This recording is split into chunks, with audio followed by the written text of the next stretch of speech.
Hello साथियों, नमस्कार। Welcome to bullet. Ahmedabad के आसमान में जो चीख गूंजी वह किसी बम धमाके से कम नहीं थी। अब इसे लेकर कई चौंकाने वाले खुलासे सामने आ रहे हैं, जिससे साफ हो रहा है कि आखिर यह प्लेन क्यों क्रैश किया था। एयर इंडिया की फ्लाइट 171 सीधे बीजे मेडिकल कॉलेज के छात्रावास पर आकर गिरी। जमीन हिली, दीवारें थर्राईं और कुछ ही पलों में चारों ओर धुआं, आग और चीख पुकार मच गई। लेकिन इस मौत के तूफान से कुछ ही सेकंड पहले पायलट की आखिरी आवाज एयर ट्रैफिक कंट्रोल तक पहुंची। उसने कहा, ट्रस्ट नॉट अचीव्ड फॉलिंग मेडे मेडे मेडे मेडे, और फिर सब कुछ शांत हो गया। ध्यान देने वाली बात यह है कि अहमदाबाद के सरदार वल्लभ भाई पटेल अंतर्राष्ट्रीय हवाई अड्डे पर टेक ऑफ करते वक्त फ्लाइट ने करीब 3.5 किलोमीटर की रनवे का इस्तेमाल किया, जबकि आमतौर पर 2 या 2.5 किलोमीटर की दूरी काफी मानी जाती है। इसका सीधा मतलब है कि विमान को जरूरी थ्रस्ट यानी ताकत नहीं मिली। इंजन ने धोखा दे दिया और जहाज हवा में टिकने की हिम्मत नहीं जुटा सका। यह कोई मामूली हादसा नहीं था, यह एक उड़ती हुई त्रासदी थी जो तकनीकी लापरवाही और सिस्टम की चूक से लिखी गई थी। उस वक्त आसमान एकदम साफ था, दृश्यता पूरी थी, तापमान सामान्य था, कहीं कोई बाधा नहीं थी।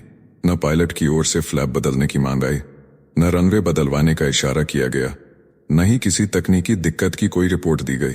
अब सवाल यह है, जब सब कुछ सामान्य था तो आखिरी पल में अचानक जहाज का थ्रस्ट क्यों गायब हुआ?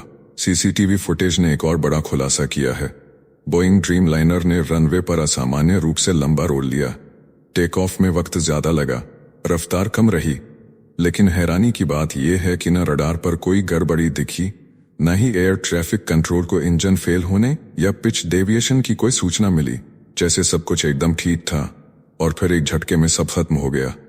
पुलिस ने भी साफ कर दिया है कि पायलट का वही चेतावनी भरा संदेश, थ्रस्ट नॉट अचीव्ड फॉलिंग मेडे मेडे मेडे, अंतिम कॉल था। उसके बाद न कोई आवाज आई, न कोई संपर्क बचा। अब सबसे बड़ा सवाल यह है कि अगर मौसम ठीक था, रनवे क्लियर था और सिस्टम को कोई अलर्ट नहीं मिला, तो फिर विमान क्यों गिरा? अब इस भीषण हादसे की जांच में जो नया खुलासा हुआ है उसने पूरे देश की रूह तक झकझोर दी है। जो जानकारी अब सामने आई है वह किसी थ्रिलर फिल्म से कम नहीं, लेकिन फर्क बस इतना है कि इसमें सैकड़ों जिंदगियां जलकर राख हो चुकी हैं। दरअसल क्रैश की जांच में अब सबसे बड़ा सबूत बनकर उभरा है एक छोटा सा ग्रे डॉट जो विमान के दाहिने विंग के नीचे हाई रेजोल्यूशन वीडियो में दिखा। यह कोई मामूली निशान नहीं था, बल्कि वही था जिसने सच्चाई की परतें उधेड़ दी। अमेरिकी नेवी के पूर्व पायलट और aviation expert captain Steve Schiebner ने इस ग्रे डॉट की पहचान कर दी है। यह था रैम एयर टर्बाइन, जिसे एविएशन भाषा में RAT यानी रैट कहते हैं, और ये वही RAT है जो सिर्फ एक हालात में बाहर आता है, जब विमान के दोनों इंजन पूरी तरह फेल हो चुके हों या जहाज से पूरी हाइड्रोलिक और इलेक्ट्रिक पावर खत्म हो चुकी हो। मतलब साफ है, टेक ऑफ के चंद सेकंड बाद ही प्लेन मौत के मुंह में जा चुका था। दोनों इंजन ठप, सिस्टम खत्म और जहाज खुली हवा में महज एक उड़ता हुआ ताबूत बन चुका था। कैप्टन स्टीव के अनुसार यह कोई टेक्निकल फॉल्ट नहीं था, यह एक पूरा सिस्टम फेल्योर था, और जब तक कोई कुछ समझता, विमान जमीन की ओर गिर चुका था। इस पूरे हादसे की जांच में अब सबसे चौंकाने वाली पुष्टि सामने आ चुकी है। RAT का बाहर आना, एक ऐसा सिस्टम जो तब तक सोया रहता है जब तक विमान पूरी तरह मौत के कगार पर न पहुंच जाए। कैप्टन स्टीव शाइबनर ने साफ कहा है, जैसे ही फ्लाइट ने जमीन छोड़ी, महज 400 से 500 फीट की ऊंचाई पर सारी ताकत खत्म हो चुकी थी। ना इंजन काम कर रहे थे, ना बिजली, ना हाइड्रोलिक कंट्रोल। RAT यानी रैम एयर टर्बाइन विमान के राइट विंग के पीछे होती है। यह कोई बड़ी मशीन नहीं, बल्कि एक छोटी सी 2 ब्लेड वाली प्रोपेलर होती है। लेकिन इसका बाहर आना सीधे इस बात का संकेत देता है कि दोनों इंजन एक साथ बंद हो चुके थे। मतलब हादसा किसी मानवीय भूल से नहीं हुआ, यह तो एक कंप्लीट मशीनरी कोलैप्स था। एक साथ सब कुछ ढह गया। वीडियो फुटेज की गहराई से जांच करने के बाद कैप्टन स्टीव ने बताया कि प्लेन के नीचे वह RAT घूमता हुआ साफ दिख रहा है, और साथ ही सुनाई दे रही है एक तीखी, कांपती हुई आवाज, जैसी किसी छोटे सैन्य विमान से आती है। यह वही आवाज होती है जब RAT सोनिक स्पीड पर घूम रही हो, यानी विमान अब केवल इमरजेंसी पावर पर उड़ रहा था। एक ऐसी उड़ान जो किसी भी पल ध्वस्त हो सकती थी। इससे बड़ा सबूत और क्या चाहिए? जब पूरी प्रणाली दम तोड़ दे, इंजन शांत हो जाएं, पायलट बेबस हो जाए और महज एक छोटा प्रोपेलर प्लेन को जिंदा रखने की कोशिश करे, तो समझ लीजिए वो जहाज अब महज एक उड़ता हुआ शवगृह बन चुका था। यह हादसा नहीं, सिस्टम के विश्वासघात की सबसे खौफनाक मिसाल है। अब इस विनाशकारी विमान हादसे की जांच को 4 ऐसे सुरागों ने दिशा दी है जो किसी थ्रिलर से कम नहीं। इनमें तीसरा सबसे बड़ा सबूत है, उस इकलौते यात्री की गवाही जिसने मौत से खुद को खींचकर बाहर निकाला। सीट नंबर 11 पर बैठा था वह यात्री, ब्रिटिश नागरिक विश्वास कुमार रमेश, जो इस पूरी त्रासदी का इकलौता जीवित चश्मदीद है। उसने भी इसी तरह की बात दोहराई, जिसने बताया एक तेज धमाका हुआ, लाइटें टिमटिमाने लगीं और फिर जहाज सीधा नीचे गिरने लगा। यह कोई डर से भरी कहानी नहीं, बल्कि एक सीधी सच्ची गवाही है जिसे एविएशन एक्सपर्ट आरटी के एक्टिवेशन से जोड़ते हैं। मतलब यह वही पल था जब दोनों इंजन ठप हो चुके थे और जहाज ने अपने सारे सिस्टम खो दिए थे। यह गवाही और आरटी की घूमने वाली वह तीखी आवाज साफ संकेत देती है कि विमान के दोनों इंजन एक ही साथ फेल हो चुके थे। चौथा क्लू है वो आखिरी मैडे कॉल जिसमें कैप्टन ने साफ कहा, ट्रस्ट नॉट अचीव्ड। हालांकि यह ऑडियो अभी सार्वजनिक नहीं किया गया है, लेकिन यही कॉल अब पूरे हादसे की जांच की रीढ़ बन चुकी है। इन सब क्रू ने यह साफ कर दिया है कि यह कोई आम तकनीकी खामी नहीं थी। यह एक साथ सब कुछ खत्म हो जाने वाली मौत की मशीन थी जो आसमान में ही टूट चुकी थी और जमीन पर बस उसकी राख बाकी रही। अब इस हादसे की सबसे मजबूत थ्योरी वही है जो शुरुआत से सामने थी, dual engine failure. Captain Steve Schiebner ने साफ कहा है कि अब जांच का सबसे ठोस एंगल यही बन चुका है, दोनों इंजन का एक साथ ठप हो जाना। लेकिन उन्होंने एक और कड़वी सच्चाई स्वीकार की है, हम अब भी उसी पहली सीढ़ी पर खड़े हैं जहां से यह रहस्य शुरू हुआ था, क्योंकि अब तक यह पता नहीं चल पाया है कि एक साथ दोनों इंजन बंद कैसे हो गए। एक अत्याधुनिक बोइंग ड्रीमलाइनर जो दुनिया की सबसे सुरक्षित फ्लाइट्स में गिना जाता है, वह टेक ऑफ के कुछ सेकंड बाद ही क्यों थककर टूट गया? कैसे वह उड़ान नहीं भर सका? कैसे वह सिस्टम की सबसे बड़ी नाकामी का सबूत बन गया? इसका जवाब अब तक किसी के पास नहीं।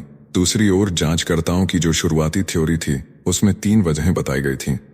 पहला, बर्ड स्ट्राइक। दूसरा, गलत फ्लैप्स सेटिंग। तीसरा, टेक ऑफ के दौरान फ्लैप्स को जल्दी बंद कर देना। लेकिन अब इन तीनों वजहों को एक एक करके खारिज कर दिया गया है। जांच में साफ हो चुका है कि प्लेन का लैंडिंग गियर अंत तक खुला रहा, कहीं कोई धुआं या आग नहीं निकली, और सबसे अहम बात, रनवे पर किसी भी पक्षी के टकराने के निशान तक नहीं मिले। तो अब सवाल एकदम नंगा खड़ा है, जब न मौसम खराब था, न बर्ड स्ट्राइक हुआ, न फ्लैप्स की गलती हुई, तो फिर ऐसा क्या हुआ कि हवा में ही पूरी मशीनरी घुटनों के बल गिर गई? बोइंग ड्रीमलाइनर जैसी टॉप क्लास टेक्नोलॉजी अगर इतनी आसानी से ढह सकती है तो फिर सवाल सिर्फ इस क्रैश तक सीमित नहीं रहेगा, यह पूरी एविएशन इंडस्ट्री के भरोसे पर एक झटका बनकर दर्ज होगा। सोशल मीडिया पर जो वीडियो वायरल हुआ था वो असली वीडियो नहीं था, वो तो केवल मोबाइल स्क्रीन से रिकॉर्ड किया गया एक घटिया क्वालिटी वाला क्लिप था। धुंधली तस्वीरें, अस्पष्ट आवाजें और कटी फटी झलकें। लेकिन जब असली हाई रेजोल्यूशन फुटेज की जांच की गई तो वही फुटेज बन गया सबसे बड़ा गवाह। आरटी घूमता हुआ तीखी आवाजें और वो आखिरी रेंगता हुआ टेक ऑफ रोल, हर वो सुराग जो पहले छिपा दिया गया था अब साफ साफ सामने है। कैप्टन स्टीव शाइबनर ने भी इस पर फैसला सुना दिया है।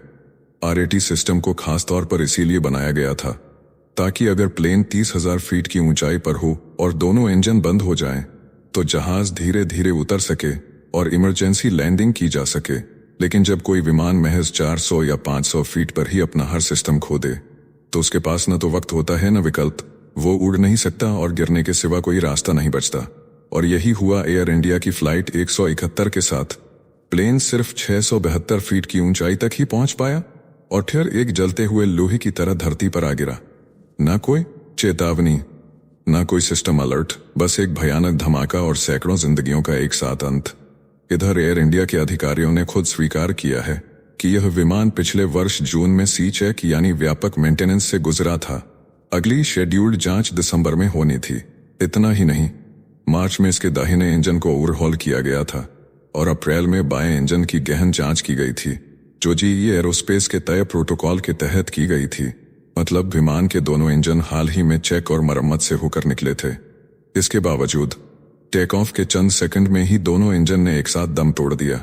न कोई चेतावनी, न कोई अलर्ट, बस एक गूंजता हुआ मेडे कॉल और उसके बाद सन्नाटा। विमानन नियामक डीजीसीए ने भी तत्काल आदेश जारी कर दिए हैं। अब एयर इंडिया के सभी बोइंग 787 विमानों की एक बार की व्यापक सुरक्षा जांच शुरू कर दी गई है। मगर सवाल यही है, क्या यह जांच सिर्फ कागजी खाना पूर्ति बनकर रह जाएगी या फिर सिस्टम को जड़ से हिला देने वाला कोई असली एक्शन होगा? एक ऐसे जहाज की मौत हुई है जिसे ठीक ठाक बताया गया था, इंजन ठीक थे, सिस्टम नया था, फिर किसने उसे उड़ान भरते ही गिरा दिया। इस क्रैश की सबसे हैरान कर देने वाली सच्चाई यही थी, विमान जमीन से महज 600 से 650 फीट की ऊंचाई तक ही पहुंच पाया और फिर नियंत्रण पूरी तरह खो बैठा। ये उड़ान का सबसे नाजुक, सबसे खतरनाक फेज होता है। टेक ऑफ का वो पल जहां एक सेकंड की चूक, एक बटन की गलती या एक संकेत का अनदेखा करना सीधा दर्जनों जिंदगियों को मौत की ओर धकेल सकता है। इस हादसे ने एक पुराना जख्म भी ताजा कर दिया है। स्पेन के मैड्रिड में वर्ष 2008 में स्पेनियर फ्लाइट 5022 का हादसा, वो भी एक टेक ऑफ फेलियर था, जहां फ्लैप्स 0 पर सेट थे और विमान कुछ ही सेकंड बाद सीधा जमीन पर आ गिरा था। और अब एयर इंडिया की इस फ्लाइट में जो घटनाएं सामने आई हैं, वो लगभग वैसा ही डर दिखा रही हैं। अगर फ्लैप्स की सेटिंग सही होती, गियर समय पर अंदर चले गए होते और थ्रस्ट बिना बाधा के लागू हो जाता, तो यह पूरी तबाही टल सकती थी। लेकिन हुआ क्या? इंजन फेल हुए, थ्रस्ट नहीं बना, फ्लैप्स और गियर की स्थिति संदिग्ध रही और जहाज टेक ऑफ के सबसे संवेदनशील मोड पर सीधा मौत की गोद में गिर पड़ा। अब इस भीषण विमान हादसे की शुरुआती जांच जिस दिशा में बढ़ रही है, वह बिल्कुल स्पष्ट हो चुकी है। पूरा फोकस अब थ्रस्ट फेलियर पर टिक चुका है। विशेषज्ञों का सीधा मानना है, अगर टेक ऑफ के समय इंजन पूरा थ्रस्ट न दे सके तो विमान का उड़ना असंभव हो जाता है और जैसे ही रनवे खत्म होता है, विमान सीधा जमीन पर गिरता है। वही हुआ इस बार भी। अब सबकी निगाहें टिक गई हैं ब्लैक बॉक्स की जांच पर। यही तय करेगा कि वह थ्रस्ट की कमी किस वजह से थी, तकनीकी खराबी, पायलट की चूक या पूरे सिस्टम का अचानक फेल हो जाना। एविएशन की भाषा में थ्रस्ट नॉट अचीव्ड का मतलब होता है इंजन ने वह ताकत नहीं दी जो विमान को हवा में उठाने के लिए जरूरी होती है, यानी वह फोर्स ही नहीं बना जो प्लेन को रनवे से खींचकर आसमान की ओर उठा सके, जो एयर स्पीड बढ़ाकर लिफ्ट दिला सके, जो ड्रैग यानी रुकावट को मात दे सके। जब थ्रस्ट नहीं मिला तो वह पूरी उड़ान एक अधूरी कोशिश बनकर रह गई, जिसका अंत था आग, राख और एक गूंजता सवाल, क्या यह हादसा रोका जा सकता था? जवाब अब ब्लैक बॉक्स में बंद है। खबरों के अनुसार दोनों ब्लैक बॉक्स मिल चुका है और उसकी जांच शुरू हो चुकी है। तब तक की जांच ने एक बात पूरी तरह साफ कर दी है, अगर टेक ऑफ के समय विमान को पूरी थ्रस्ट न मिले तो उसके पास न उड़ने का विकल्प होता है, न रुकने का। और अगर उसी वक्त रनवे खत्म हो रहा हो तो सामने सिर्फ एक नतीजा बचता है, मौत।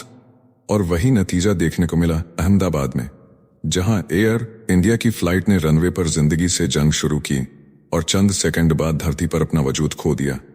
अब पूरे देश की नजरें टिकी हैं ब्लैक बॉक्स पर, यानी कॉकपिट वॉइस रिकॉर्डर और फ्लाइट डेटा रिकॉर्डर पर। यही दो गवाह तय करेंगे कि इस त्रासदी की असली वजह क्या थी, सिस्टम की खामोशी, मानव की एक चूक या फिर कोई अदृश्य खतरा जिसने इस उड़ान को मातम में बदल दिया। क्या इंजन ने साथ छोड़ा, क्या कोई इंडिकेशन अनदेखा हुआ, या फिर मशीनरी ने चेतावनी दिए बिना जवाब दे दिया? अब फैसला ब्लैक बॉक्स करेगा, जिसकी एक एक ध्वनि, एक एक डेटा इस हादसे की परतें उधेड़ कर बताएगा कि क्या यह एक रोकी जा सकने वाली मौत थी या एक तयशुदा तबाही। सवाल बड़ा है और अब जवाब की घड़ी बेहद नजदीक।